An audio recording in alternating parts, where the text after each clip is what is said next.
Yes. You ask your question again. Yes. So I'm Jill Herenda. I'm here with Bob Vaucher in his home in Bridgewater, New Jersey.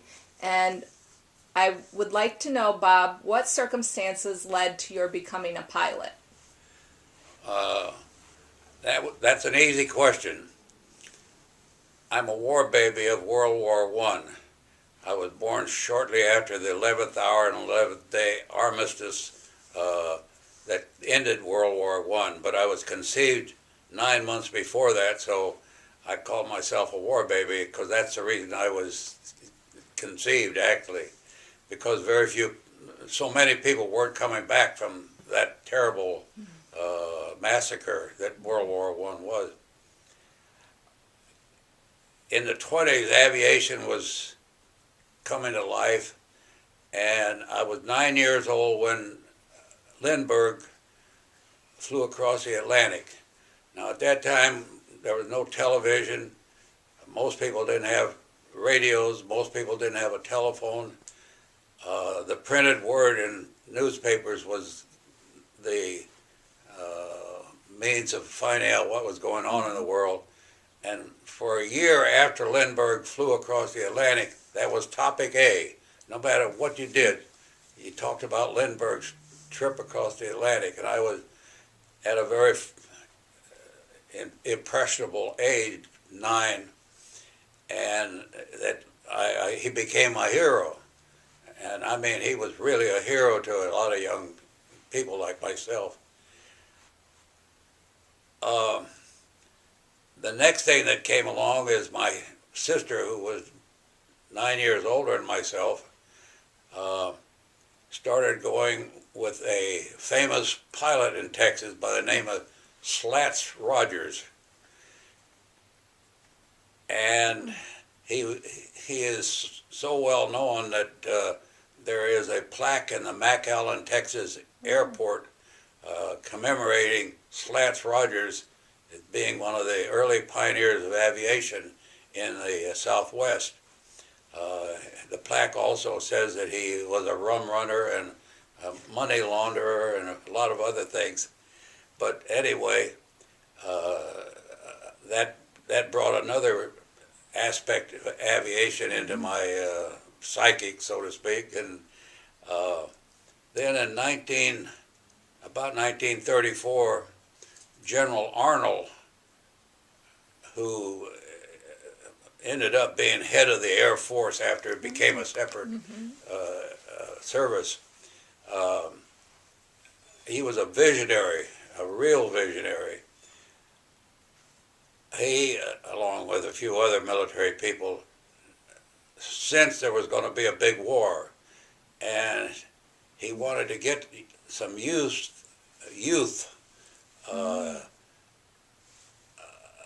educated in aviation, and he started the Flying Club of America, and I joined it, and I made a model airplane, and we got a newsletter about every 6 months, and it didn't amount to anything, but it was something, you know. It Kept your interest going. Yes. Yeah. And the next thing, General Marshall, who headed the armed services, the entire armed services during World War II, also was a visionary and a good friend of Arnold, very good friend of Arnold. He started a civilian military training program. And in high school, you went off to boot camp, and I mean it was boot camp, for 1 month, and I did that for 2 summers at Camp Bullis, Texas. And they folded us into a regular Army unit, and we went on maneuvers. And out in the hottest part of Texas where nothing but brush and trees, there's no civilization. And Camp Bullis is a large military reservation. One day, the drill was that, and that second year at boot camp was the first year they used airplanes in the maneuvers. And the drill was that if an airplane came over your area and dropped a white flour bag, you had to take cover and cape covered until that airplane left. Okay. And by this time I had advanced to an artillery unit. And this airplane spotted us. We had a position for our guns, 75 millimeter guns. And he dropped a flour bag and we all took cover in poison oak up to our, you know what. Yeah. And what they did was they were coming out of San Antonio, which was only from here to Newark away, or maybe from here to Philadelphia away. And the airplane had dropped, it circled, and when he got low on gas, another one would come in and relieve him. Okay. And this was 11 o'clock in the morning. And 12 o'clock came along, and they're still there, and 1 o'clock, and they're still there, and 2 o'clock, they're still there. And I said to myself, these guys are going to fly back to Brooks Field. They were flying out of an airfield in San Antonio. They're going to fly back to their field, wash up, go to dinner, and take their girlfriend to the movies tonight. And here I am out here, and I've missed my lunch. Probably going to miss the main, what do they call it? A moving KP. Kitchen. Yeah. A moving kitchen that, followed you around. And I'm probably going to miss my supper. I'm going to get in the Air Force. That's actually when I decided I was going to get in the Air Force. You said you'd rather be up there than down here in the poison oak. Absolutely. But you had to have a college degree. And I graduated from high school that year, and I went off to college. And Arnold started a new thing when I was in college called the Civilian Training Program. And you could take a pilot training course, and you got 2 credits for it, 72 hours of study, and a pilot's license. And 4 of us, 3 boys and a girl, William Paterson, signed on for it. And we got our pilot's license and got our 2 credits. And I no more than got my 2 credits in the Air Corp. It was not Air Force then, it was the Air Corp. Air Corp, right. Notify me they're ready to take me. So that's when I went to Fort Ringgold to enlist, and that's when I found out that I had a first name, Thomas, which I already told you about. I don't know whether you want me to tell that on here or not, but skip that. Okay, so basically the Army wanted you to have a first name, middle initial, and a last name, and you found out from your family that your real first name was Thomas, but they had always called you Robert. Right, that's right. Yeah. You got a good memory. So I went into pilot training, and at that time, all pilots were finally trained in a place in San Antonio called Randolph Field. Randolph Field was called the West Point of the Air. So I got to go to West Point, but it was West Point of the Air. But it was run our drill was very much like West Point. I mean, a lot of very strict regulations, and it was all to find out whether you were capable of taking instructions. I mean, that all has a purpose. It's not as casual as some people think. Right. It's not just to kind of pick on you, and you realize what it's really meant to do for you later. Right. Yeah. And so I graduated from Randolph in April of 1940. And at that time, the Air Corps had 2 schools of thought regarding air power. One was fighter pilots, fighter airplanes. The other was bomber airplanes. And they more or less vied for funds to grow. Okay. Billy Mitchell had done he got court-martialed because he advocated strategic bombing to the extent that it agitated the higher-ups in the Navy and the Army, and they told him to shut up, and he didn't, and they ended up court-martialing him for not obeying orders.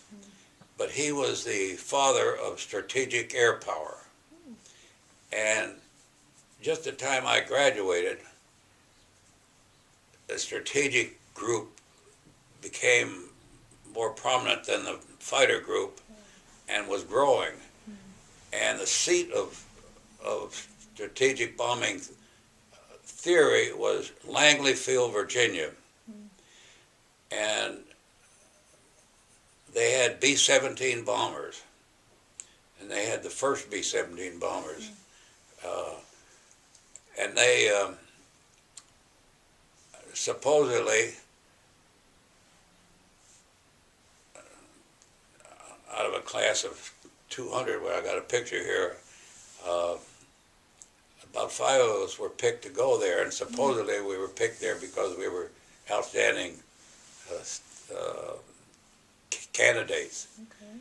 And it was a very exciting place because LeMay, who became head of the Air Force after the war and made a big name for himself during the war, was my operation officer, and I knew him when he was a captain. Oh, no kidding. Is he in the picture by any chance? He might be in this picture. Yeah. Can I show the photo on the camera? Oh, I have his photo. I have a good photo of him. Somewhere.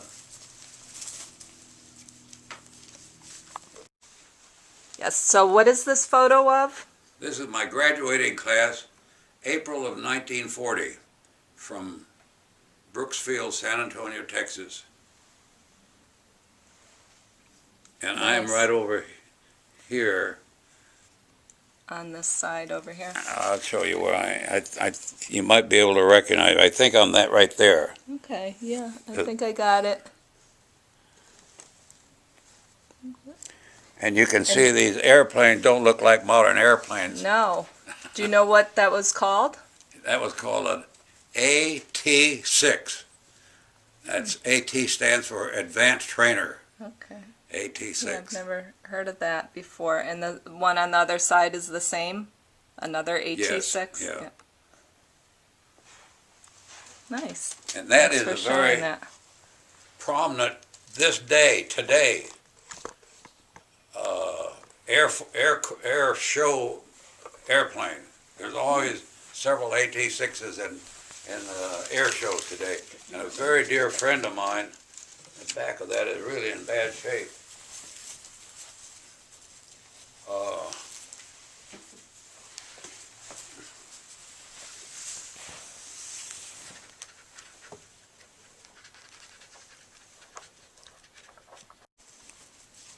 All right.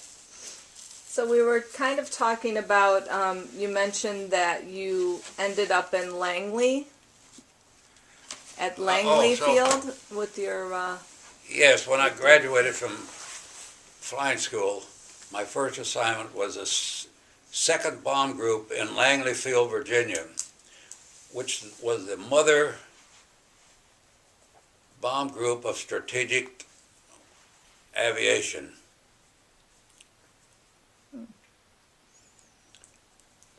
Bomb group. And all the characters that came into being during World War II, General LeMay, General Arnold, General Spots, General Andrews, all came out of this westbound. Really? I mean, Wow. when I knew LeMay, he was just a captain, Okay. and all these guys were in that, but they were old timers. Okay. A captain then was way up there. You were a Okay. second lieutenant, Yeah. and a captain he'd probably been in the service 10 to 15 years. I think LeMay graduated in 29, and this was 40, Okay. 1941. Yeah. Yeah. Uh, but all the hierarchy were captains and majors, and almost that whole group, I think every single one of them became general. Right. So I was very fortunate to get into a high-powered group of people. Yeah. It even had a good name, second bomb group I can't remember, there was a history about why it was the second bomb group. Okay. And I ended up in the 462nd bomb group. In the end of the war, end of the war. You can see how At the end. I never thought of that before. Yeah. Started out in the second bomb group, but I ended up in the 462nd. Yeah. And do you want me to just Whatever you want to jump talk along about. on yeah, aviation? Whatever sparks your memory or. Well, at that point in history, strategic bombing was beginning to raise its head as being a very potent military force. And Congress finally authorized a lot of money for more bombers. And at that time, we only had about, I think, 50 bombers in the whole country. And they decided in order to utilize these bombers, they had to expand the unit of the heavy bomber cadre of the Air Force.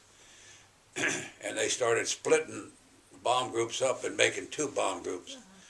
And they split the second bomb group, and this really goes back to the Revolutionary War. New York had always been a target, and it still is a target. Still is a target. And this was in the Revolutionary War. The first target that the British wanted to take was New York, which they did finally. So that theme still prevailed in 1942, that New York had to be defended. Yes. So they built a big air base up in Springfield, Massachusetts, and put B-17 bombers there. And I went up there in the original cadre to establish that base. And the purpose of that base was to defend New York and Boston from the North Atlantic. Langley Field, where the second bomb group would defend Washington and Philadelphia from any. And at that time, the theory was, if we were going to be attacked, we would be attacked from the ocean, and that's why you had these bomber bases here along the coast. Now that was 6-8 months or so before Pearl Harbor. The interesting thing about that is that every Monday morning we got a briefing on the war situation. And at that time, the world wars had gotten up to hurricane force. Hitler had gone into Poland. He'd taken Paris. He took France. Mussolini had expanded and gone into North Africa and had tried to take Ethiopia. And the Japanese were in China and were running along the coast of China. So there was the war was in high gear. Every Monday morning we were briefed on the war situation. where Hitler was, where Mussolini was, where Japan was in their expansion. And one of the things they taught us, I always said, if we ever go to war with Japan, their first targets would be 1, the Panama Canal, 2, Pearl Harbor, and 3, Clark Field in the Philippines. And we just operated on that basis that that's where the Pacific War was going to start, and it did. It did, yeah. They attacked Pearl Harbor. Yeah. And so it wasn't a surprise at all to us when they hit Pearl Harbor. It was a surprise to the public. Yes. Was there any way they could have, avoided Pearl Harbor being hit, or what did they not expect it to be attacked in the manner it was attacked? They had their head up there, you know what? That shouldn't have ever happened.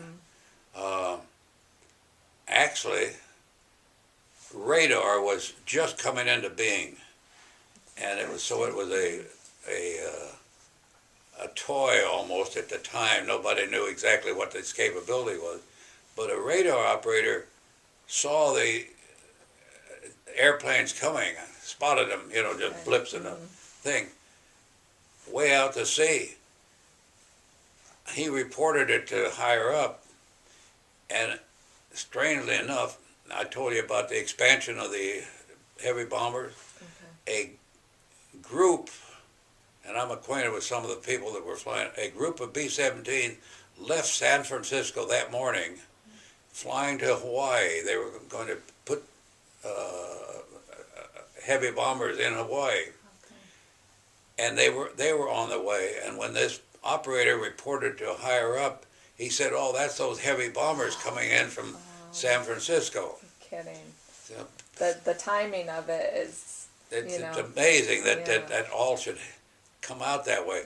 Now, and some of my friends were in those heavy bombers. They arrived at the height of the attack and had to land under very severe conditions. Some of them got some of the B-17s that they brought, and I don't remember how many there were, got damaged badly from strafing. Because there would be nowhere else to turn around and land. You couldn't divert to any other airports, They right? had no other alternative. They were out of gas. They were into their trip. They had to land. Get it. Yeah. They had to land. And Hickam Field was really beat up. If you ever see any pictures of it, a lot of funny stories. A friend of mine who was stationed there at the time, he graduated with me, said that he ran out to the airfield. They thought they could man an airplane and get off the ground and attack them. And a fighter came, a Japanese Zero came over and was strafing, and he ran under and got under a truck. And the funny part of the story was, when he crawled out from under this truck, it was a gasoline tanker. Goodness! Oh my goodness! And fortunately, they none of the didn't shells hit it. Can you imagine? Oh boy! That was Colonel Oberg. He's long gone. I buried him in Washington, D.C. Survived Pearl Harbor. Oh yeah, he survived Pearl Harbor. Yeah. 2 different ways, but anyway, so that was my first real station, but it was Westover Field, Massachusetts. And Langley Field was kind of a transitional thing. We almost knew the day we got there that we were going somewhere, but we didn't. And half of our unit went to Puerto Rico. They established a base down in Puerto Rico. So they really divided our second bomb group 3 different ways. They took part of the hierarchy, sent them westover, and other parts sent them to Puerto Rico, and kept part of it. And it was very exciting times because people don't, there's no way to transmit the feeling in the country. The world was in flames. Like, I mean, Japan was running rampant in China, and Hitler was running rampant in Europe, and Mussolini was getting a stronghold in the southern part of Europe, and we were sitting here. 90%, a poll showed that 90% of the population in this country was against going to war with anybody. There was one of the sentiments was, why should we help the British? Another sentiment was, let the Japanese, that's way over in Asia.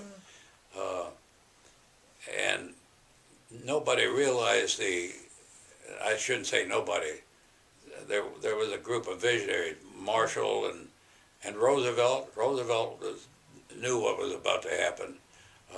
Marshall and Arnold and King were visionaries, because they started anticipating this in the mid-30s. In the mid-30s. Right. So most of the people just thought it was so far away, why are we involved? But the information wasn't there of what was really happening over And in besides, Europe. we had a big Pacific Ocean protecting us on that side, and a big Atlantic Ocean on that side, and we didn't have to worry about South America. They fought among themselves all the time.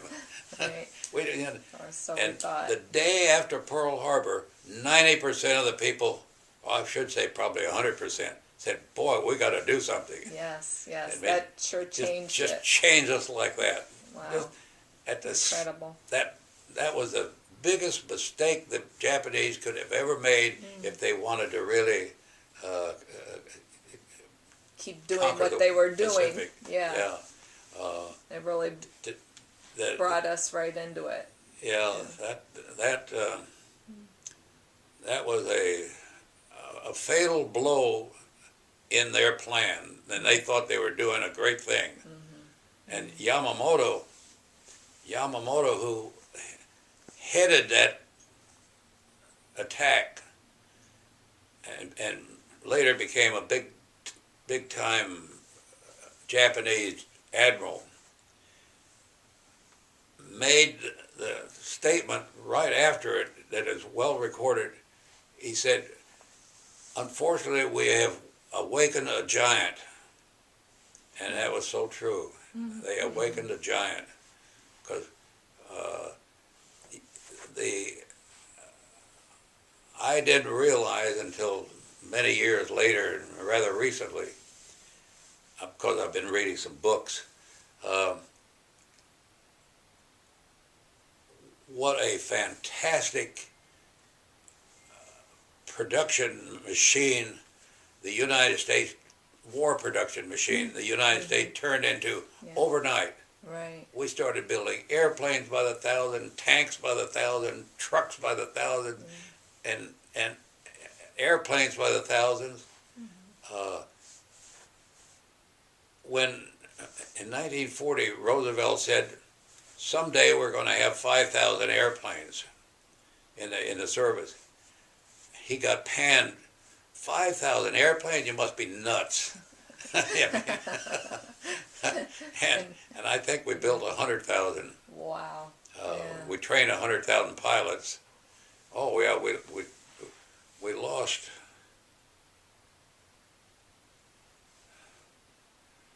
God, I used to have the figure, and how many airplanes we lost, not just in combat, but in training, and getting from here to there. Good point. The one figure I do remember is, this airplane has disappeared in the Malay Peninsula. Yes, I was going to ask you about that. And that is very dear to my heart. I photographed that whole strip of Asia for Mountbatten. They had intended to invade that, and there was going to be an invasion force, and I photographed that whole strip of land along there for Mountbatten. But anyway, Now, for us novices, what is Mountbatten? Pardon? What you said you photographed it for Mountbatten? Mountbatten was head of the services, British head of the services Okay, in gotcha. the Far East. Thank you for Of all helping British. me out with my military knowledge. Thank you. You've heard of? Have you ever heard of what the hell? What was his title? A British title. Mountbatten was one of the big, prominent, upper class, Okay, like he was knighted. ruling or something. people of England. Or Duke or Lord something. Mountbatten. He was Oh, called Lord Mountbatten. Okay, Yeah, okay, Lord Mountbatten. And he was head of all Far East services for the British. Okay. And the British were big in the Far East. Yes. They owned Yes. India. They owned Australia They was had a allied with foothold them and there, yeah. so forth. But anyway, how did we get into that?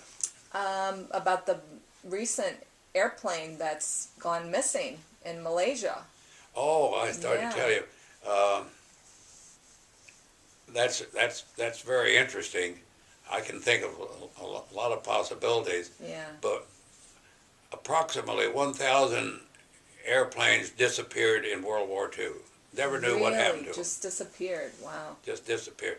And most of them were en route from here to England or en route from San Francisco to Hawaii or from Hawaii to the Philippines. Yeah. They disappeared. They got in a storm or something. And we didn't have all the radio communication. We didn't have radar, the black boxes and all that sort of stuff. Yeah. But and even when you do, sometimes once the wreckage sinks, I mean, the black boxes, they don't really work for an extended period of time, if I'm correct. well, You know, and they transmit for a couple days, maybe. I don't know. an airline has to have, and only 3 airlines in the world have the facility for the black box to continually broadcast a home base. Okay. And that Air France plane that went down, between Brazil and Yes. the reason they found that was that black box was reporting to headquarters Okay. everything that happened. Okay. And one of the things they recorded, I don't know if you know what happened, they got into this storm and their the airspeed tube that senses airspeed froze up. So they didn't have any airspeed indication, and they didn't know whether they were diving or climbing. So they apparently got very confused, and the airplane went up into a stall, then it went into dives, and it did a lot of this, and it's all recorded. They recorded it in France. Okay.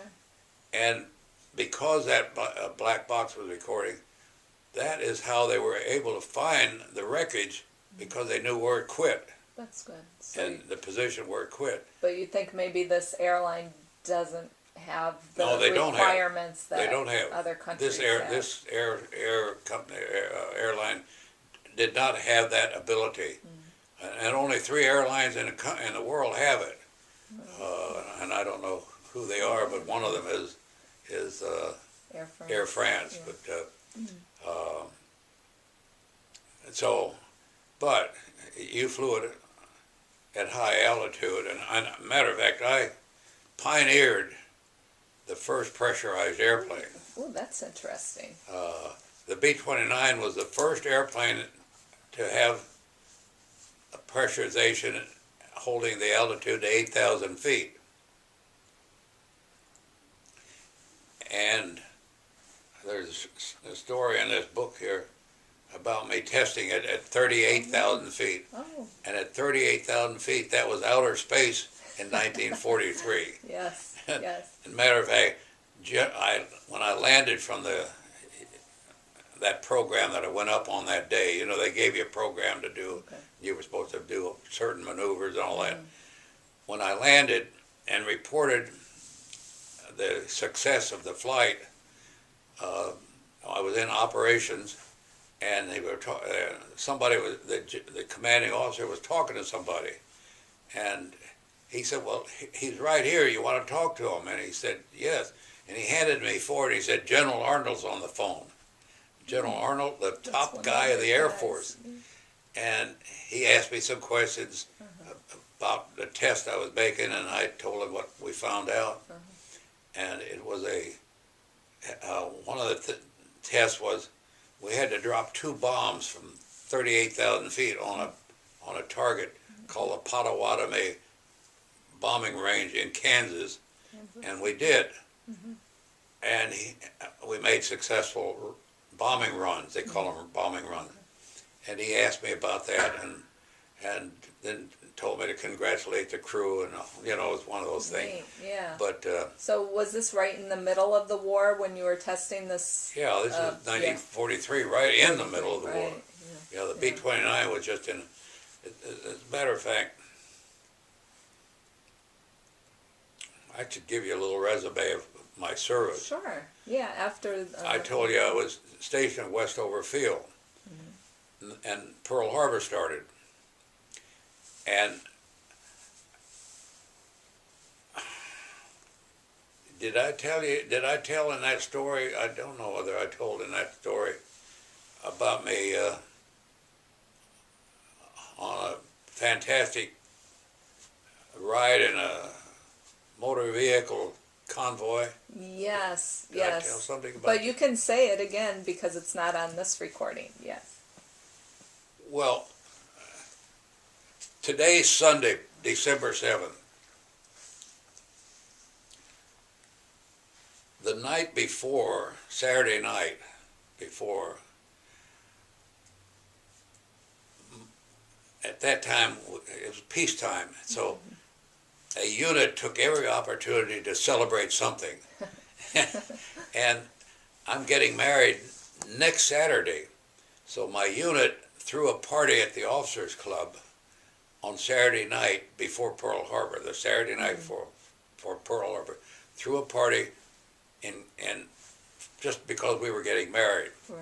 And my wife, who lived in Somerville, drove up for this party. And the next day is Sunday, and we had already rented an apartment up there. So we went over to Northampton and surveyed the situation and did some furniture shopping. Okay. Yeah. And I had to be back to the base by the end of the Sunday evening. So she drove me back to the base, and she was leaving from the base right to Somerville, driving to here, which she would arrive here probably 10 o'clock at night. And we arrived at the gate, and everybody was in war mode. Guys running around with gas masks and guns and had their pistols on their side, and they wouldn't let her take me into the base. Oh, really? Well, she had to just drop you at the gate. She dropped me at the gate. Oh, boy. And I said, I can remember this so well. I said, bye, I'll see you next Saturday, which was the wedding here at Somerville. And that was it. And they transported me into the my board, what they call the BOQ, Bachelor Officer Quarters. And we were all, that topic A was Pearl Harbor. But we weren't surprised because we'd been briefed that Pearl Harbor was going to be struck. So it wasn't really a surprise to us. About midnight, my best friend who introduced me to my wife, a fellow by the name of Rush, dropped by my room, and he had a beautiful Dalmatian dog, and he woke me up and handed me the leash, and he said, here, whatever her name was, it's yours until I get back. And I said, where are you going? He said, they've ordered all the B-17 to the West Coast. This is Sunday night. So 1 and 2 o'clock in the morning, there were only 5 of them, all revved up, and on the air base you hear this roar, and off they went to the West Coast. Because they thought the Japanese, that fleet that bomb Pearl Harbor was going to continue on and attack The West the West Coast, San Francisco and Los Angeles specifically. So they went out there to help defend. in anticipation of that.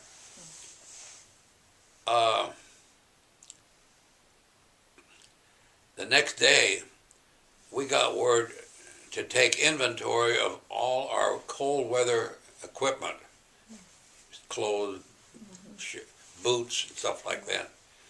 And every pilot had you weren't just a pilot. Pilot was your primary duty, but every pilot had a secondary duty. And my secondary duty was assistant supply officer.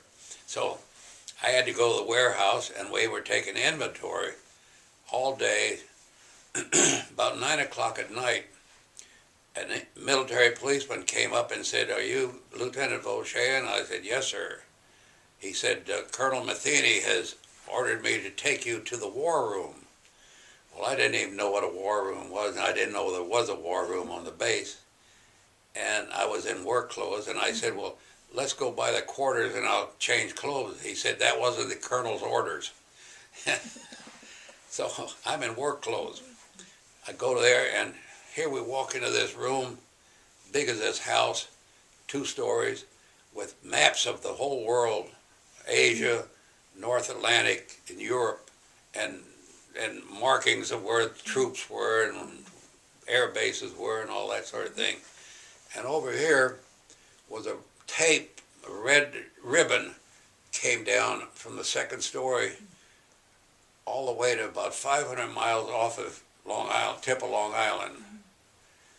And it said Thursday, Friday, Saturday, Sunday, Monday, Tuesday, Wednesday, Thursday, off the tip of Long Island. We were briefed that a British submarine had spotted in the North Sea the largest surface fleet they'd ever seen the Germans put together. So the think tank in Washington said, "Aha, 6 months before, Hitler had made an alliance with Japan." So they said, "Aha, the Japanese are going to attack the West Coast, the Germans are going to attack the East Coast." And on Thursday is when they were, at the rate a fleet would pass, it would arrive off of Long Island, close enough that they could send airplanes to bomb New York City. All our B-17s had gone to the West Coast. In Mitchell Field, Long Island, we had what we had previously used, B-18 bombers, which were twin engines. And they were all at Mitchell Field, Long Island. I don't know whether you know where that is, but it's halfway out on the island. And they put us in sedans, military sedans, at Westover Field, and they had arranged police escort through Massachusetts, through Connecticut, through New York City, and out there. And I was in my work clothes. There wasn't any ifs and ands but it. We're going. Yeah.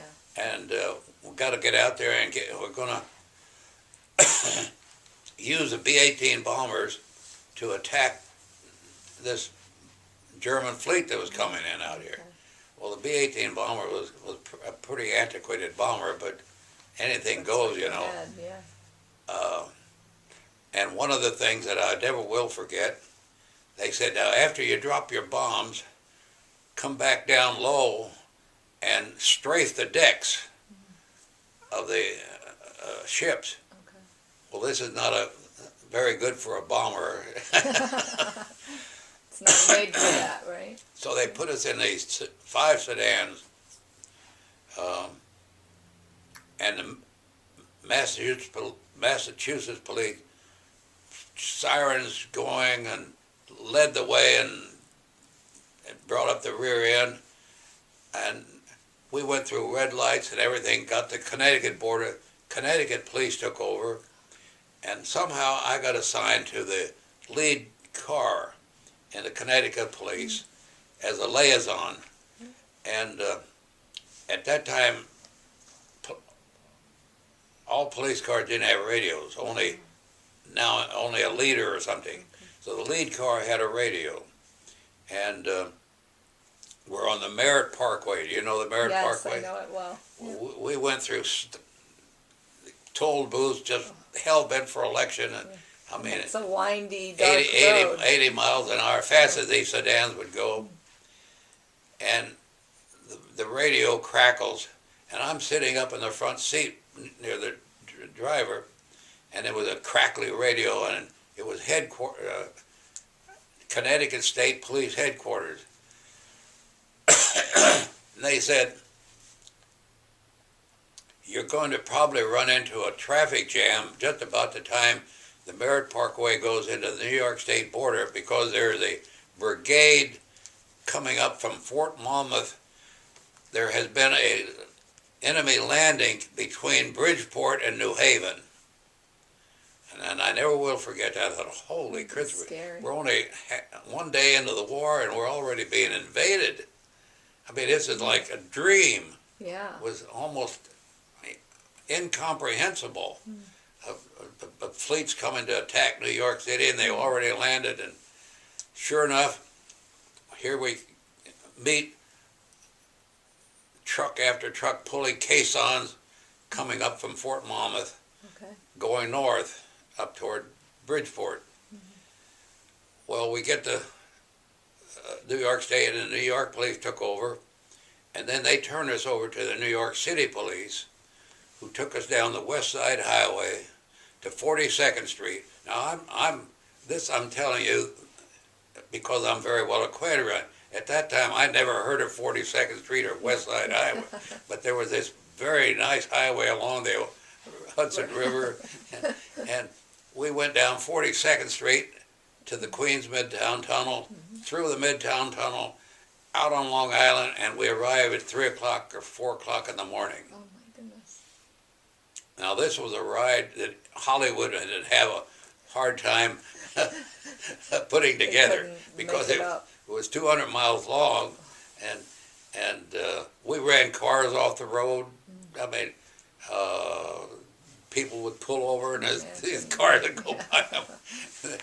Well, we get out there, and the first thing we learned, they had no bomb sites.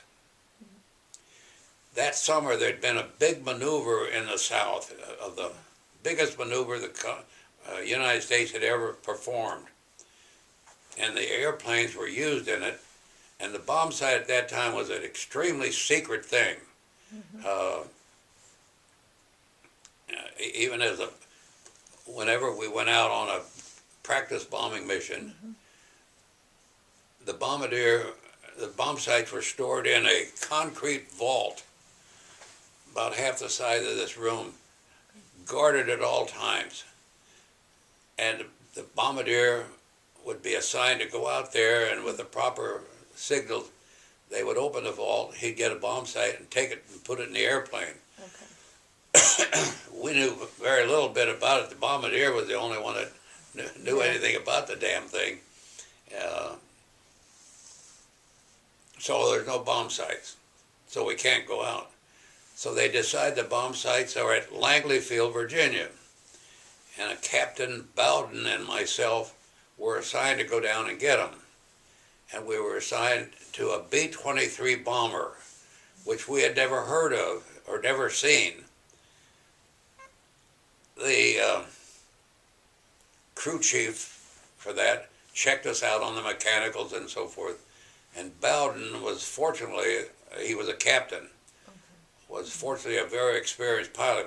He'd been a pilot for probably 10 years at that point. And he was an old man. He was 30 years old. I was 21. And he, of course, was first pilot. So we take off in this plane, which neither one of us had ever even knew existed. And we get off the ground, and the airplane goes into a bank to the left. And he couldn't correct it with the rudder. And he yelled at me, "Help me on the rudder." Well, we had the rudder as far over as it could go, and we were still going in a turn. About that time, the crew chief had agreed to go with us. and he was standing between the pilot and the co-pilot. He was standing here. He said, "Oh my God, I forgot to unlock the rudder." Oh, wow. In all the haste, that was very important. So Bowden was a very experienced pilot to be in twin engine. By reducing the power on the top side, it reduced the bank. But we went right on around, came back and landed right where we took off. That's amazing. And the crew went down to a stop. The crew chief jumped out, went out and unlocked the rudder. We taxied back, took off for Langley Field. Oh my goodness. That's a great survival story right there. So I've survived the first 24 hours of Pearl Harbor now. Yeah. Oh gosh. Well, we get to Langley Field, and there's a big brouhaha down there. They said, "We don't have the bomb sites, but we think they're at Fort Bragg, North Carolina, I think that is." So now it's... You want me to pause for the phone? Or no? Oh, it's my phone. Okay. We're back. So off to Fort Bragg we go. Now let's see, this was Tuesday morning. Wednesday morning, off to Fort Bragg we go. Now this German fleet's gonna, they think, arrive on Thursday. Oh my goodness. We get to Fort Bragg and they say, "We know exactly where they are. They're at Orlando, Florida, Oh my goodness. in a vault." And we stored them down there. So off we go to Orlando, Florida.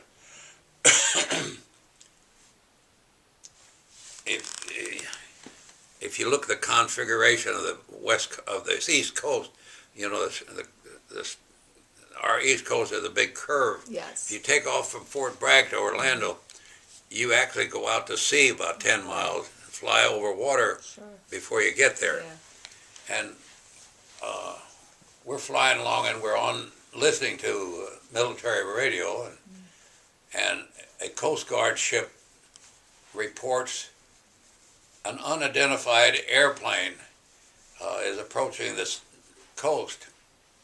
And we just made note of it, and about 3 minutes later, another Coast Guard ship reports it. Well, they asked him, "Why can't you identify?" And they said, you know, everybody had a book with all the airplanes in it, and said, "We can't find anything that looks like it in the book, so it must be enemy." You know, that's the assumption. Right.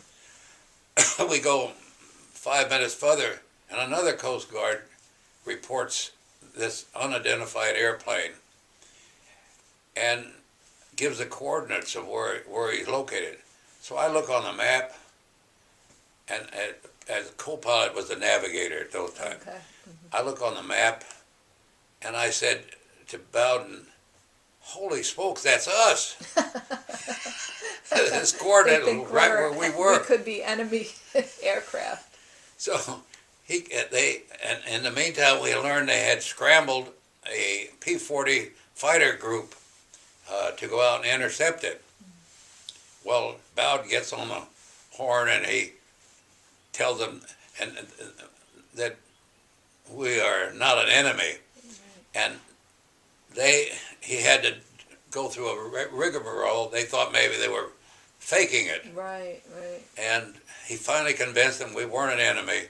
And a P-40 comes along, flies along our wing, and for a little while, and then finally we saluted one another, and he went off, and we got to Orlando. Because you said that was a brand new aircraft, so nobody knew. That's right. How to recognize it. It wasn't in the book yet. Yeah. It was an experimental plane, so it wasn't an airplane that anybody had to identify. So we get to Orlando, and sure enough, they are there. Okay. I don't know whether this is a story that you saw or not. Sure. Well, no, this is a good story, so keep going with it. Well, Saturday, I'm getting married. Well, I thought I was. But on Thursday, I had, incidentally, communications, the telephone system completely came apart. Everybody was calling everybody, and all calls had to go through centrals. There was a central in Washington D.C., one in New York, one in Pittsburgh, one in St. Louis, one in Chicago. And if you were calling from here to Colorado, you would have to probably go through Pittsburgh Central, then Chicago Central, and then Colorado. So you could make calls short of the nearest central, but if you had to make a call that went past that central, you'd just waste your time because you could sit there the rest of the day. So you couldn't call anybody. But Thursday I telegraphed my best man, who was going to MIT at the time, and my fiance, that I'm not going to be back in time for this. I couldn't tell her why. Couldn't tell her where I was. I forgot to tell you, one of the things they briefed us on at Westover before we went to Long Island was if you get into any wreck or anything or end up anywhere, don't tell anybody that this is happening because it could cause panic in the city of New York if they thought they were going to be bombed. And so nobody knew except us what we were up to and what was going on. But here,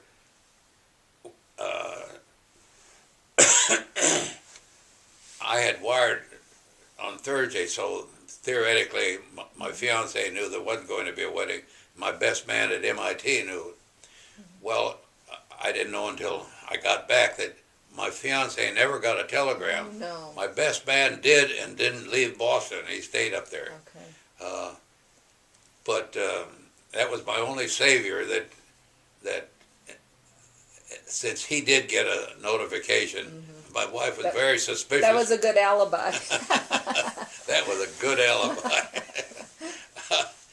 Well, Saturday, the day of my wedding, the entire East Coast was fogged in, and you didn't have the navigation and landing stuff you have now. And we could land under pretty severe circumstances, but the entire East Coast was fogged in. So we sat in Orlando Saturday. I went to the movies during my wedding, and or proposed wedding, and the wedding to be. Okay. So Sunday morning, everything clears up, and off we go to Mitchellfield, Long Island, from Orlando, Florida. And we arrive, and this is December 7th, 50, about December 5th. No, this about December 8th or 10th.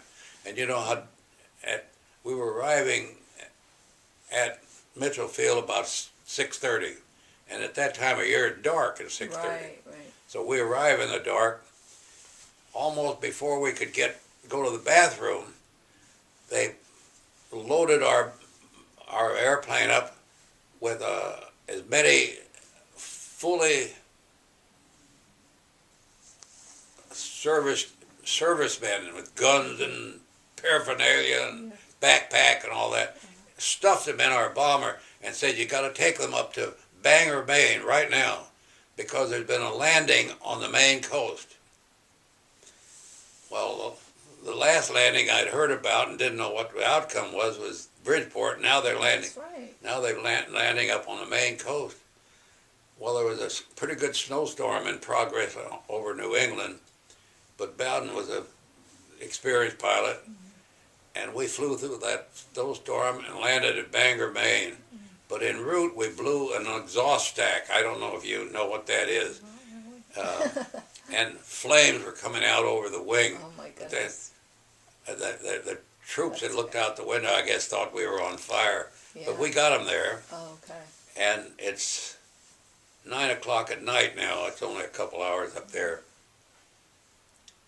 And Bowden said, this be an experimental airplane, take weeks to get the parts for it. Oh, right. Said, if we stop here, we're stuck. Yeah. Let's go back to Westover Field, which was halfway in between Okay. Springfield, Yes. Massachusetts. Yes. So we took off with exhaust stack spouting flames over the wing and landed at Westover Field. Wow. That must have been a tough decision to make, but it worked out well. We were young, I guess. I don't know if I'd make that decision now, knowing what I do know, but we did. Well, he made the decision, but we made the decision. Yeah.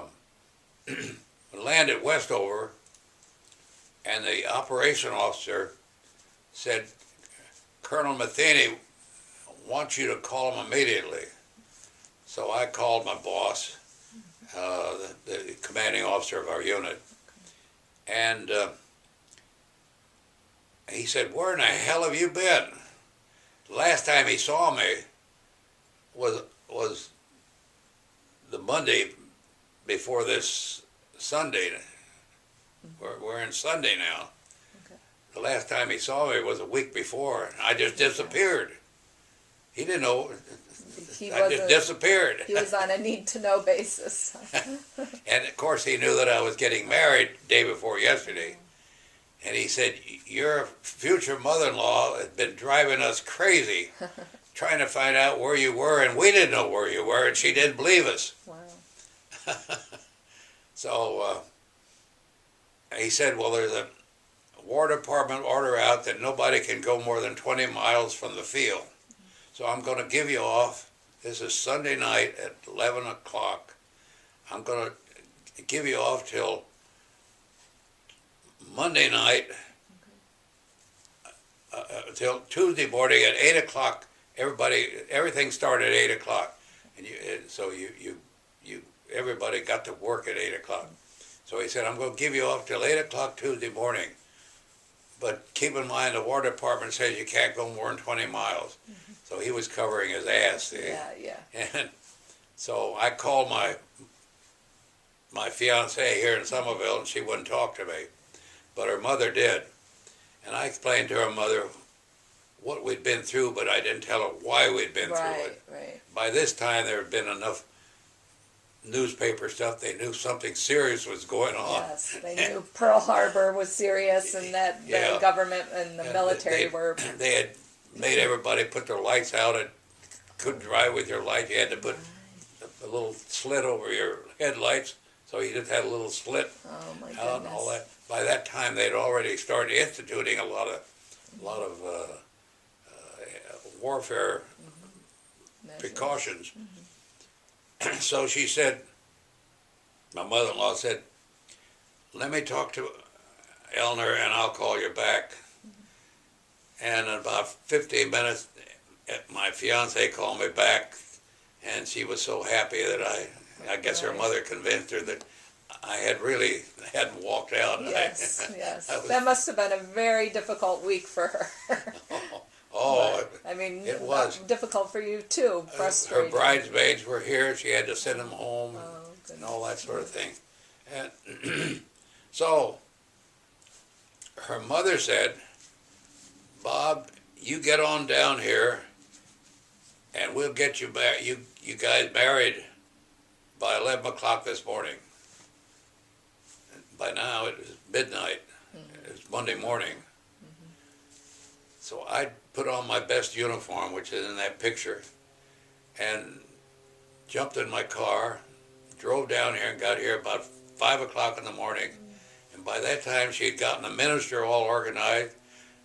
A couple of bridesmaids lived in town, but they worked, but she got them stopped. And at 11 o'clock in the morning, we walked out of the church married. Yeah, that's a good But I had to be back by tomorrow morning for duty. So our honeymoon was spent between Somerville and the hotel in Holyoke, Massachusetts. Oh, okay, yeah. And about 6 months ago, one of the bridesmaids sent me a letter, which she was a very good friend, naturally, the bridesmaid, and they kept in contact. But Eleanor has been dead for 19 years now, but we've always stayed in contact. And Midge Jordan sent me a letter. In it was a letter that Eleanor had written her on Tuesday telling about what had happened, Okay. and that she now was at Holyoke, Massachusetts, and I was out at the field on duty. She didn't know that I had took an assignment that morning to go out on the North Atlantic on patrol because they still thought the German fleet was out there. Mm-hmm. Yeah. But and then she just moved to a assisted living place, and she found this letter in the bottom of the drawer. Nice. And sent it to me. That's great. It's That's great. in her handwriting at the Holyoke Hotel stationery. Wow, Holyoke wow. Hotel stationery. So anyway, so that got me started. At least you got married. We got But married. then you were off and flew probably many, many missions. Oh God! Real quickly, I flew anti-submarine patrol in the North Atlantic. Then I got transferred to Pendleton, Oregon, and I didn't know it at the time, but it was the mother unit of the 1st bombing 8th Air Force bomb unit.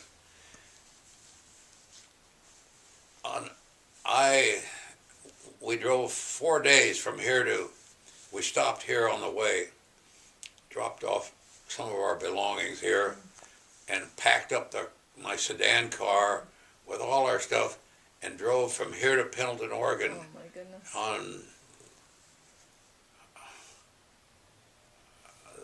that was about middle of January. And I tell you, the roads through Iowa and there weren't plowed, they were ruts, Oh you my know, gosh. that cars made. Yeah. You met a car, you had to find a pull-off, then they'd find a pull-off, and one or the other would pull off. And that was a rough trip.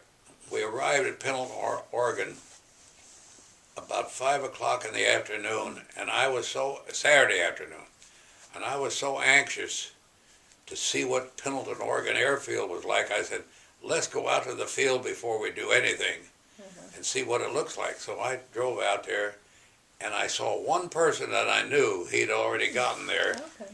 and he came over to the car, and we talked for a minute, and he gave us some pointers on where to find a place to stay, which were little motels at then, little motels, a little room like this, Yeah. you know, individual cottages. And so we took right off and went into town to Pendleton and got a cottage, ate dinner, went to bed. 5 o'clock the next morning, there's a pound on the door. And I yelled, and they said, "Military police." So I went to the door, and here were 2 military policemen, and said, "We were assigned a job to find you, and now we got you. You have to go out to the airfield." And I said, "Well, I just arrived here last night." And they said, "Well, there's something special you had to go out there for." And so they got on the horn. They said, "Well, he has to be here by 11 o'clock because there is a United DC-3 coming to pick him up."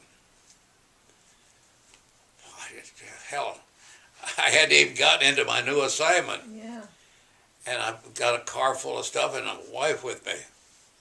And we went out to the airfield with a bag packed, left the car in the airfield parking lot, and I talked them into letting me take Elner with me. And we got, this DC-3 came, Okay. and we flew into the night, into Chicago, through a snowstorm and low altitude in a DC-3 like this. Elder got sick as they go. Oh yeah. Oh, it was a rough ride. We finally get to Dayton, Ohio at about 1 o'clock in the morning, and I can go to bachelor quarter, Right. but where does Elner go? And the hotels were all full, and some good Samaritan got me a room in a home. Oh people were starting to do that. And we reported the next day. I reported into base headquarters, and they said, you are going to take 3 LB-30 bombers to Java. Oh my goodness. I had never flown outside the United States. And now you're going all the way to the South Pacific? Is that where that is? When I was at Westover Field, I was a trainee pilot, and on a bomber, they treated these bombers as, God, they didn't want to wreck one because they only had 26 of them or something. The most I ever flew was, you started out by, they let you have the control somewhere on a training mission. Then they let you enter the downwind leg and fly it around to the upwind leg. Then the pilot would take over. The next step was you flew the final leg and turned on the base leg. All airplanes landed that way. They don't do that now, but it used to be all airplane approached an airport. This is the runway. You went and you were landing this way. You flew the downwind leg, came across here, turned, flew the upwind leg, made a turn on base leg, came in and landed. And then another step was you finally were allowed to bring it into the pattern, or in here, into the pattern, and all the way to the base leg. Then the command pilot would take over and land it. That's as far as I ever got. Far as I ever got. The 1 hour after Pearl Harbor, I was a full-fledged 4-engine bomber pilot. I mean, they moved you up. no reservations. Yeah. And I'd never heard of an LB-30. It was a B-24 that the government was building for the British. It was called a Liberator 30, LB-30, Liberator Bomber 30. And it was a 4-engine airplane, tricycle landing gear. I had only seen a tricycle landing gear one time before, and that was on a Constellation at a commercial airport. Constellation was the first airplane with tricycle landing gear.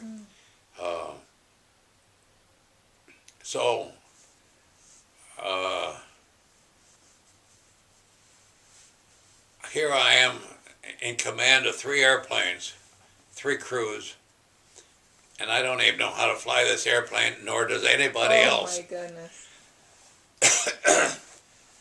So in a couple of weeks, the crew members got antsy, and they said, when are they going to check you out on this airplane?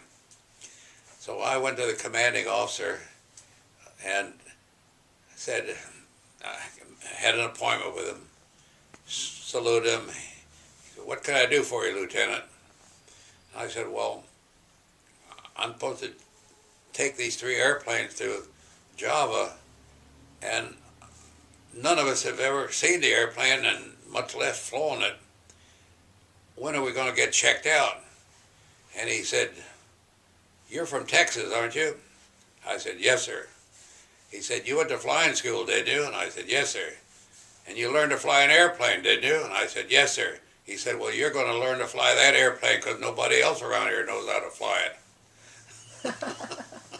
It was just as plain as that. There was nobody to check you out. Nobody to check me out. Yeah. And as a matter of fact, he said, some limeys, you know what a limey is? The British. Some limeys flew it in here and they're long gone. Oh. So the 3 pilots, co-pilots and myself got together and we got the manual, which was about that thick, and we studied the manual for about a week. And then I started the thing out, got permission for the tower to taxi down a runway and then come around a taxiway, come back, taxi it a little faster, a little faster, a little faster. And about the 3rd day, and we only put on just the co-pilot, crew chief, and myself, only 3 people on the airplane. So one day I said, are you guys ready? And they said, well, if you're ready. So I pulled out on the runway, tricycle landing gear, never flown it before. Got permission to tower, took off, and the damn thing flew. Woo. That's great. Just like an airplane was supposed to do. Yeah, yeah. And the colonel was right. You learn to fly an airplane. Yeah. So and I could relate that to something that just happened to me within the last 2 months in flying. We flew it around for a while. Then I checked the other 2 pilots out, and we all became proficient LB-30 pilots. That's a great story. We made a couple of landings each, and we're going to take them to Java. I don't know, do you want me to continue this story? Sure, sure. I love this because it shows how during the war you didn't have, it was just go. Just do it. Well, that's why I call my speech the fog of war. Because you were always in a fog. Nothing had ever been done before that you were doing. Yeah, there were a lot of firsts. Oh, good heavens. Almost everything you did was a first. That's great, yeah. So, this was the reason we were taking these. A group of professors from MIT were installing some specialized equipment on these 3 airplanes. It was called radar. Radar, stupid name, radar, R-A-D-A-R. It doesn't spell anything, doesn't mean anything. Right. And they were actually in their shirt sleeves supervising the installation. They put these, you remember when we used to have antennas on top of the house? Yes. Well, we had antennas under each wing like this. Wow. And next thing they sent us to Palm Beach to radar school while they're installing this. So we flew down there, and I took my wife with me, and a couple of guys took their loved ones with me. We'd become quite a Dayton by this time. Right. This is in 3 or 4 weeks. That's a lot of time. Yeah. We went to radar school. So here I am now in a whole new world, radar, and really quite an exotic world at that time. Yeah. And it was all very secret stuff. We couldn't talk about what we were learning and what it really could do and all that sort of thing. Yeah. And we came back to Dayton. By this time they had stuff installed. And we flew the 3 airplanes down to Orlando, to West Palm Beach, where the radar training center, they built a compound with fences as high as this house around it, where they taught radar. And we went down there so that some of the specialists could go on their flights with us to check, to tune the system up. And we're finally on the way to Java, 3 airplanes, and we're scheduled to take off tomorrow morning at 5 o'clock in the morning, and we're going to Natal, Brazil, across the South Atlantic, across the Atlantic to Africa, and that was a whole new way. Practically nobody, I could tell you a story how that happened, but that's another story. We were going across the Atlantic from Natal to Africa, which was pretty heavy stuff. And an hour before we were to take off, the command center down there was notified that the Japanese had taken over Java and we couldn't go there. So there was some kind of an alert that was connected with Pearl Harbor, and if you remember, I told you they thought the Japanese would attack Panama Canal. Yes. Or the Philippines. Well, they did attack Pearl Harbor and the Philippines, but not the Panama Canal. There was some alert, and we took off anyway for a place called David, D-A-V-I-D, David, Panama.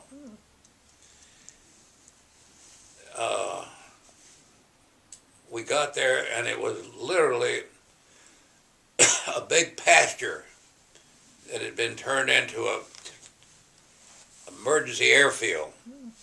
And here we are in 4-engine bombers to land at David, Panama. I circled it several times and decided I guess it must be okay. No runway, it was just a big pasture. But it was a section of the pasture was marked with markers that there was a runway, that a certain part of it was a runway. That's what it was intended for. Yeah. So, being the leader, I had to be the first one to land, and we're circling around, and I went in, and damned if I was able to land and pull over, and the other guys landed, and we pulled over. And these airplanes were painted black as that screen. They were painted black on purpose, because we were going to do night search rather, in the Java Sea for Japanese surface fleets. Here these big 4-engine giants come into this little airfield, and we pull up, and there was a temporary troop group of people there, and it was really, we really made their day for them, because they'd never seen anything like this before. We practically never had either. That's a good point. And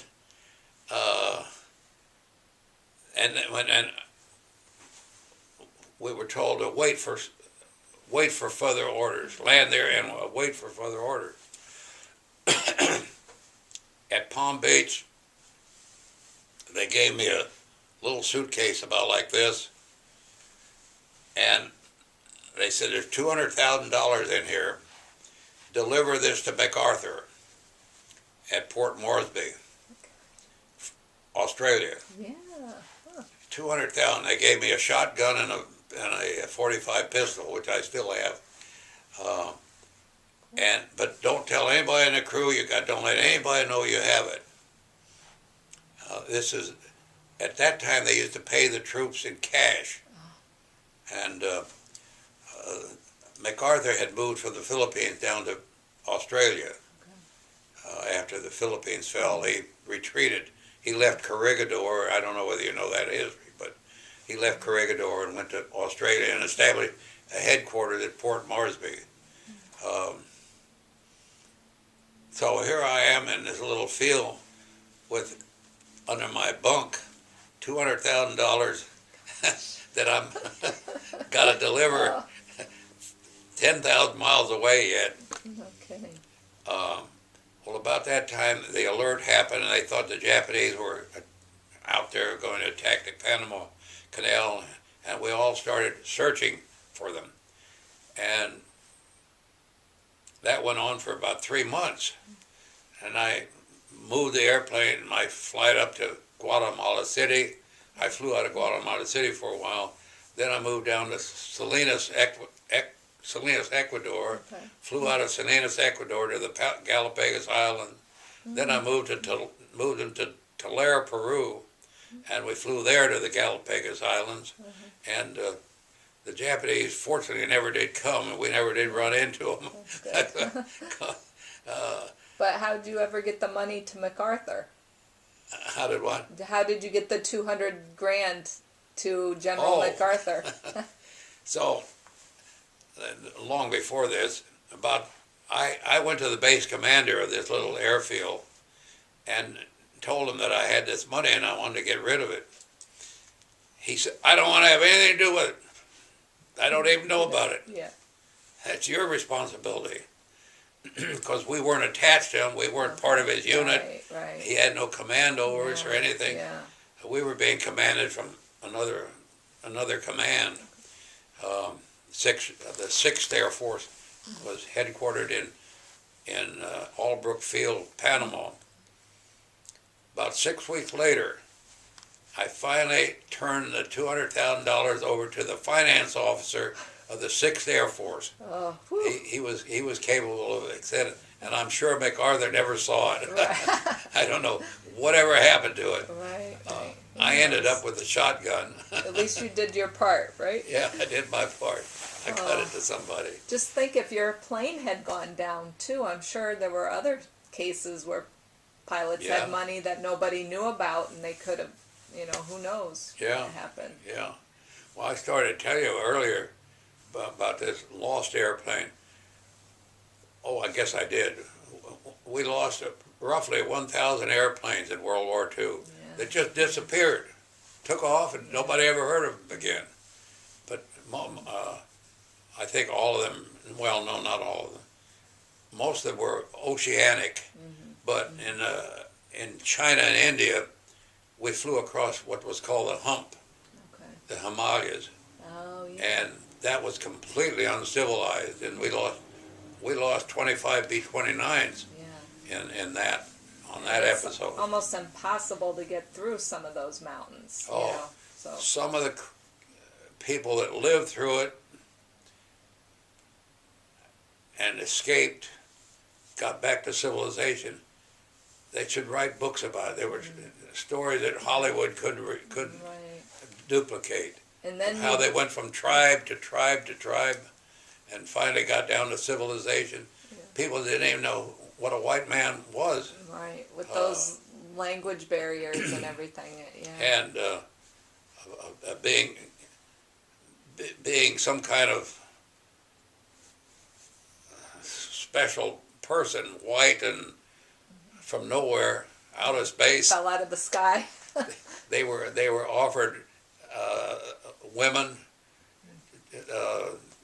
That was just standard thing to thought that you had to have sex in order to get back. Right.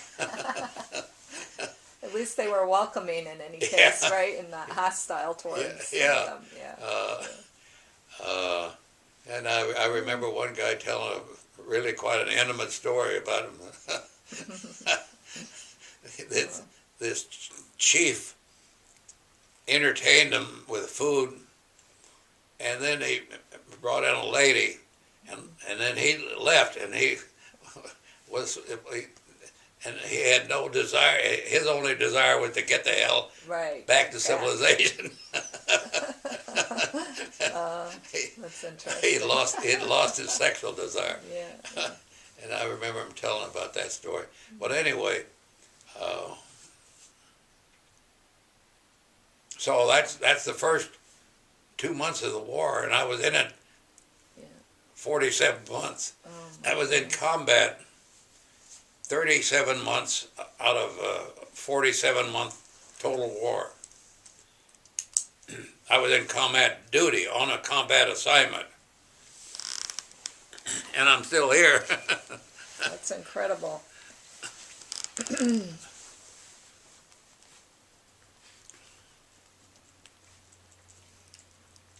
Okay. I'm sure we could talk for hours and hours about all your different missions, but I kind of want to get a little bit to at the end of the war and how did you assimilate coming back, and were you still in the service or did you get out pretty much after the war ended? Well, all right. So that's only 3 months of the war, and now we're going to jump Yeah. 3 years. Maybe I'll come back and do another interview for the rest of it. But So the war ends, and people have any idea when they talk about 10% unemployment or 6% unemployment, they dumped 12 million soldiers on the market overnight. Just disarmed. War's over. Everybody's out. Everybody couldn't wait to get home. There were no jobs. All the factories had been involved in building wartime material, tanks and cars and trucks and arms and munitions, and they quit overnight. Plants were shut down. Over near you, the Curtis Wright Engine Company, as big as this whole farm behind me, shut down completely. there were absolutely no jobs. I got an offer from KLM, you know KLM? Yes, yeah, the Dutch. Which is airline. the Dutch outfit, Yeah. and that was through a connection. But they wanted to station me in Singapore. They were, KLM's early days was flying from Europe to Australia. They pioneered that whole flying across that area. And that wasn't going to work, being stationed in Singapore. I got an offer from Eastern Airline as a pilot, but they couldn't hire me till I got an instrument rating. And I said, my God, I've flown around the world on instruments, and I've flown under every conceivable condition you can think of. Right. I had a military instrument rating. They said, you got to have a civilian instrument rating. So I went to Teterboro, and that's where I got acquainted with them. And they were one of the only places in the area that taught instrument flying. I got my instrument rating very easily, actually, because I really had flown under any condition you could possibly think of, with instrumentation that compared to now is nothing. Yeah. And You probably taught them a few things. yeah, as a matter of fact, I was going to show you, I flew around the world, and this was a real advanced thing. It's called an E6B computer. Let me get this on camera. Turn it around. Over. Yeah. So that was your navigation system. That was a navigation system. Wow. You didn't have, today you got to push a button to Chicago and it takes the airplane to Chicago. But this was a very advanced thing, and it's not easy to use. I wouldn't know what to do with it. Heads or tails. So I got my instrument rating. I went to Eastern Airlines. They said, okay, you're on. I said, what am I going to do? And they said, well, you're going to fly co-pilot in a DC-3. Now, I had at this point flown around the world in a 4-engine airplane. I had led, I led squadrons in combat, I led groups in combat, I led wings in combat. I led the Air Force in review over the battleship Missouri at the signing of the peace treaty. And now I'm going to fly co-pilot in a DC-3. I couldn't bring myself to it. Yeah. And I said, well, when would I become a captain? And now this is 1947. They said, maybe by 52 you could be a captain. And I said, thank you. I've got to do something else. Yeah. There was no jobs. I had thought that I'd get a job at Boeing Aircraft. They were shut down. Consolidated Aircraft, they were shut down. Douglas, they were shut down. I thought that I would get a job because I'd done a lot of experimental work, and there were no jobs. So I had to start all over, and I started all over. Yeah. And so you reinvented yourself, so to speak. Yeah. Pardon? You reinvented yourself into a new career. Yeah, started a whole new career, and by this time I'm married and have a child, and but I did get a job with an aircraft company. Okay. I didn't know what it was. They didn't know what it was. It was called Columbia Aircraft Company.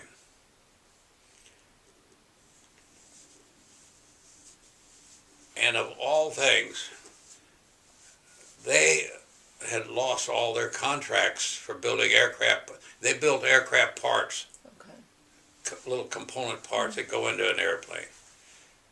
But there was no market for that. But they had made a lot of money during the war.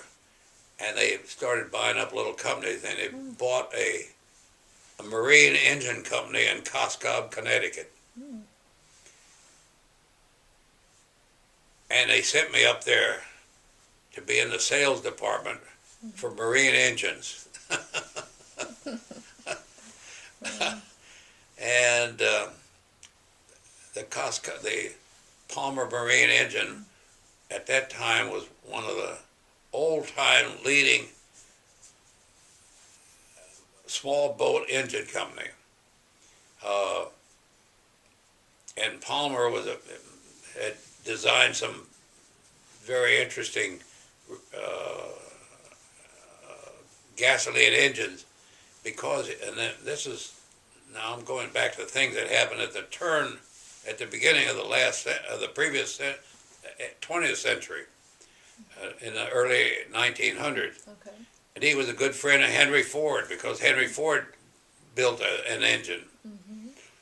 So our claim to fame was that we built the most powerful small boat engine around, and that during the Prohibition era, all the rum runners bought Palmer engines because they could outrun the Coast Guard. Very good. I'm sure that Was actually the actual reputation they had. it was. Yeah. So I went to a couple boat shows, and they were really quite exciting. I'd never been on a private boat in a harbor, and our market was all the little private boat installations along the Jersey Shore, along the Florida and the Gulf of Mexico, and along the Pacific Ocean. And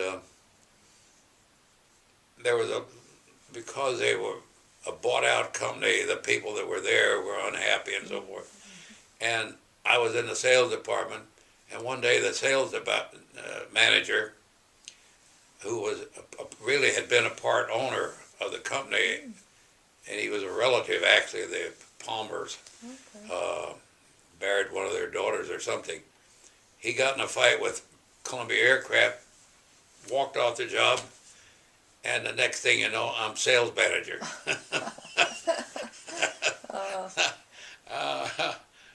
That was, I'm in a completely field that I never do You got thrown into something else. But that's great. Really during the war, actually, from one assignment to the next, it was almost that same kind of thing. You would jump from one kind of thing to another You thing. had to be flexible. And you had to be flexible. Think quick on your feet. So I became sales manager of Palmer Marine Engine. And I decided that field was too limited. Didn't have enough potential. And so I started deciding I had to reinvent myself again. And this was practically everybody that came out of the war went through this kind of a transition, trying to find out where they're going. And then slowly the General Electric started building refrigerators, and Columbia started building radios, and then television came in. So factories started. It was like a pot started boiling all across the country. Do you think some of the technology from World War II became used in other types of industries? Oh yeah, absolutely. I invented something that eventually became very noted in a certain area, and I utilized the remote gun control system we had on the B-29 and devised a measuring system that is used all over the world today in the machine tool industry. And it was called a servo electric measuring system. SERVO, capital ELECTRIC, capital servo electric measuring system. And it's if I had a trade magazine, you'd see the name Servo Electric on every 6th page of the magazine. And I actually took that from a capability we had with the remote guns on a B-29 airplane. Okay. But that's a whole other story. I got into that. I always, I told you I decided Marine engines were limited, and I may have made a mistake. Somebody in Wall Street, I sort of had a little reputation, and I was a lieutenant colonel, and so my name got bandied around a little bit. Mm-hmm. And I got invited to Wall Street to be interviewed to do something in the finance world. Mm. And I'm down in Wall Street in this day, and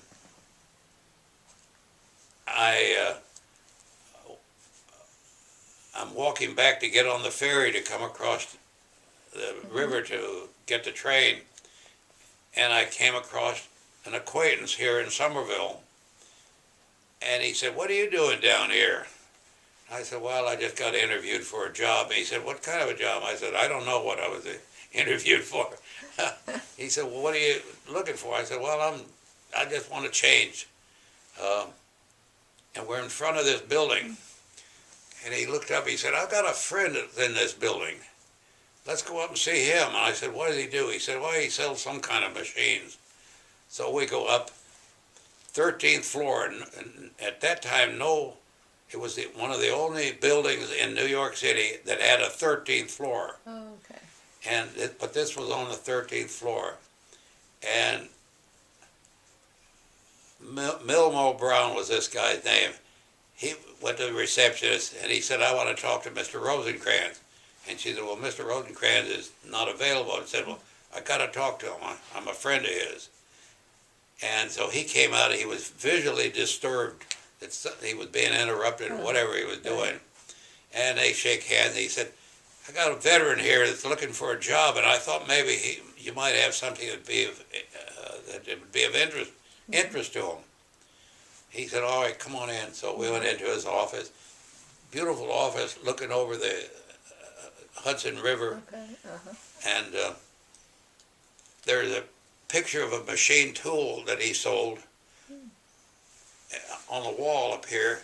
And there's a guy standing beside it. And the guy was about that big, and the machine was that big. And I thought, what the hell is that thing? And I told him a little of my history, and he said, "Well, we don't have anything," but he said, "I'll keep it in mind." And we said goodbye, and that was it. 2 weeks later, I come home, and my wife said, "There's a Mr. Rosencrantz wants to talk to you," and he gave me a number to call him at night. He lived in Plainfield, and I called him, and he said, "We have an opening and thought you might be interested." So I went into New York again and talked to him, and I told him, I said, "I've never seen one of these machines." He said, "I can teach you anything you need to know." So I signed on. And 5 years later, I'm boss of this guy. No way. What was the machine for? They were stamping machines. It stamps out metal into parts. The fender of a car, or the hubcap of a car, or anything stamped. It's done in a die. Okay. Piece of metal is put in there. Okay, a die comes down and squeeze it into the shape of a fork or a knife or a hubcap or a hood of your body or the fender of your car. That's that big machine that he had there. That did fenders. Okay. That's why it was so big. It had to have a lot of power. Yeah. That was a 2,000-ton machine. What that meant was it could exert 2,000 tons of pressure. Most of your machines were 50 to 100 tons. Okay. But the big automotive presses were 2,000 tons, 3,000 tons. Make them 5,000 today. Okay. So did you stay with that job for a while? So So I took on that job, and I became the #1 salesman. And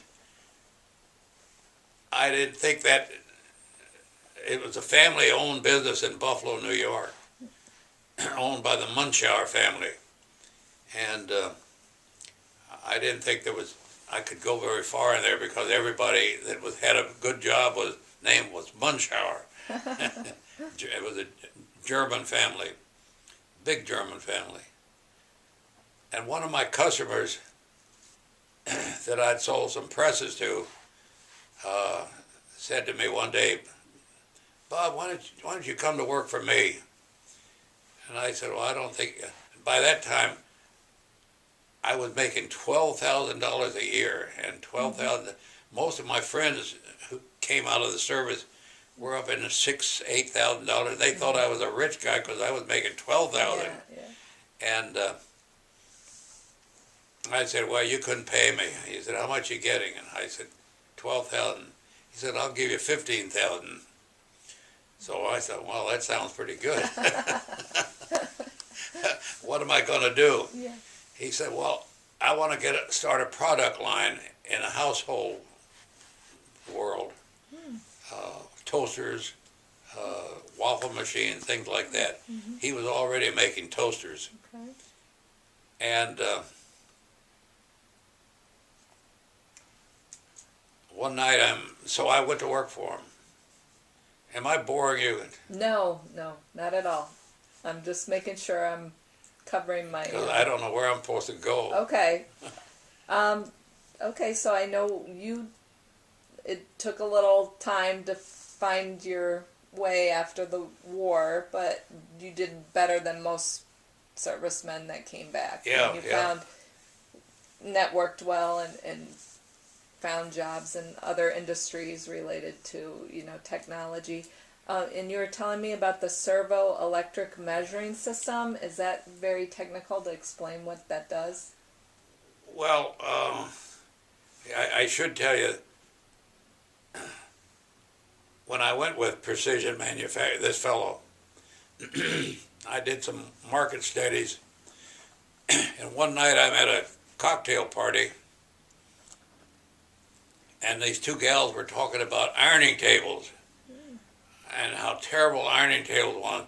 One said, "They're way too low for me," and the other said, "They're way too high for me." Oh. And I said, "Isn't there an adjustable ironing table on the market?" And they said, "No." I said, "You sure?" "No." So I made a market study, and there wasn't. There was only one height. Okay. So I invented an adjustable ironing table. That's great. And applied for a patent on it, but I never did get it. But it was patentable, and I decided it wasn't worth pursuing. So I sold thousands of adjustable ironing tables Great. to Macy's and Kmart and people like that. Okay. But I was only into that 2 years, and my company that made these presses said, "We want you back, we'll make you sales manager." So I went back to company, and I became sales manager of this company with a national scene. And I had distributors in all the main industrial areas like Chicago, Cincinnati, Pittsburgh, Detroit, Los Angeles. South was very weak at that time. South had gotten strong, started building up manufacturing in the South, but that was after. So in that business, I learned that you had to measure this material to go into this die. Okay.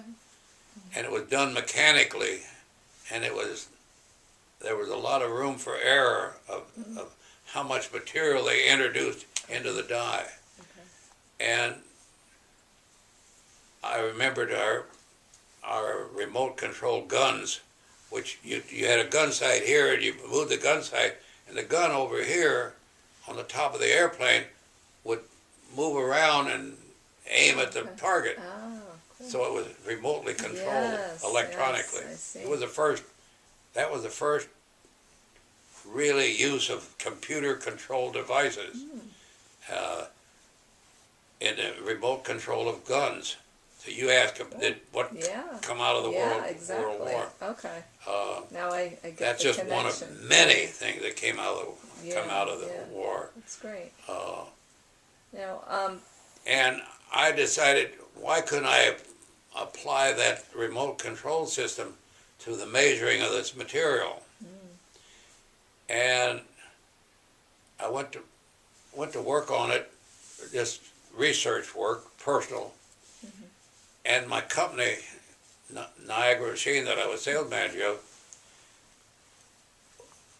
I tried to get them to embrace it, and it was a rather stodgy, privately owned company. And they had their very Germanic ways. It had to be this is what we're doing, and we're not going to do anything else until there's something that falls in our lap or something. This was sort of way out stuff. So I decided I was going to go out on my own, but by this time I had saved up a little money, and I thought I'd buy a little machine shop and build it myself. And I had a kind of a reputation locally here, and a friend of mine told a friend of his, "You ought to get this Vaucher to work for you. He's got some ideas. He doesn't know what they are, but I think you ought to hire him." So Egan Machinery, a local company, Ed Egan got a hold of me and said, "Why don't you come to work for us?" I said, "No, I want to buy a company and have my own." He said, "Well, let's buy it together if you find one." Well, that sounded like a pretty good base, so that's what I did. Oh, great. And I developed this product line, which I became knowing that I had a whole stable of machines that I designed. Somewhere I'll give you a picture of them.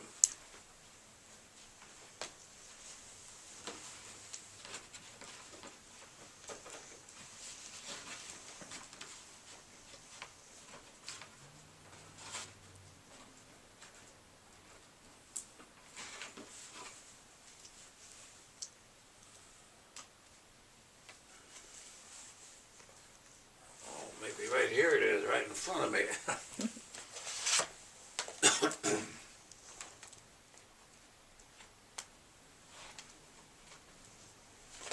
No, it's not in here either.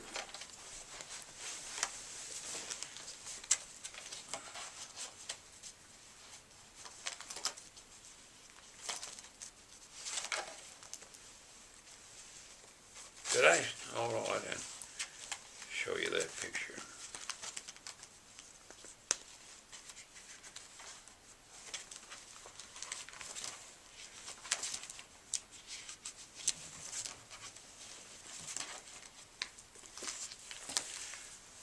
God, I got so many things I could talk about.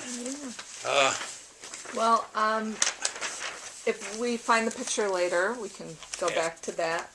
But, well, there's two things I'd like to ask you about. Did you ever go back to Teterboro Airport after you got your instrument rating there, or did you fly a little bit, like for fun, on the side while you were working for other companies?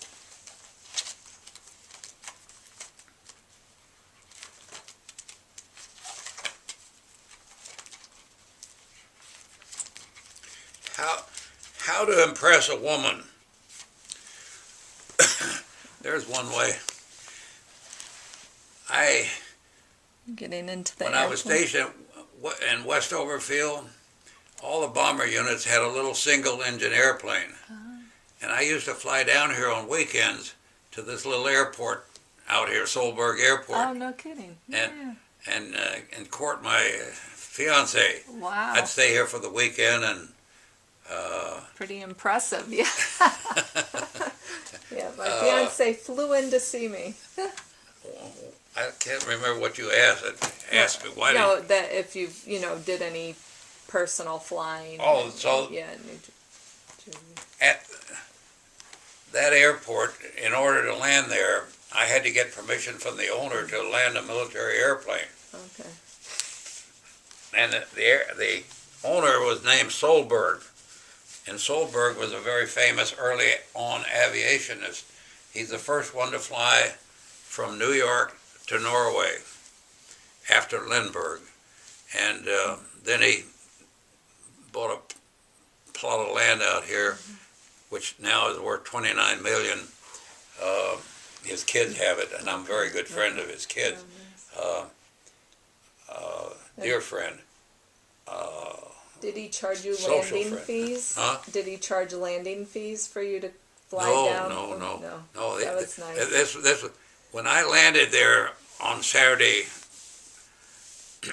afternoon, by the time I would take off Sunday night, word got around the area that there was a military airplane out there, and they'd all be hanging on the fence when I was loading up this thing. Oh, that's great. That's great. And my fiance would be out there, looking to see what's going on and so forth. Yeah. So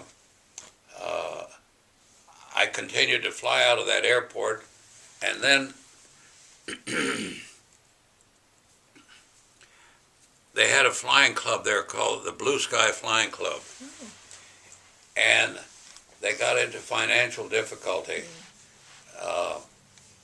And by this time I had become I had sold my company. I sold my division to another outfit, and I retired. Okay. And the Blue Sky was in finance, and I started a consulting business. And they asked me to come in and see if I could figure out how they could get out of bankruptcy. They weren't in bankruptcy, they were about to go into it. And it was the easiest consulting I ever did. And I became president of the Blue Sky Flying Club and ran that for a number of years. That's great. How did this small airport help this area? Do you think it was, how did I might be pronouncing it wrong, Solberg Airport? Solberg. Yeah, how did it help the community? That might be a whole nother interview topic. That's a big topic. A big topic? Big okay. topic. Maybe we'll hold that thought. And then there's a big fight going on right now over it. Oh, really? Yeah. That people want to develop it or use it in a different way. He bought 650 acres, and it's virgin land right out here in the middle of metropolitan New York, and the town wants to confiscate it and turn it into a park. And the Solberg family is still running the airport part of it, and the town has spent almost $2 million in lawsuits over it. Been going on for years, and a judge has just said that the town is doing something they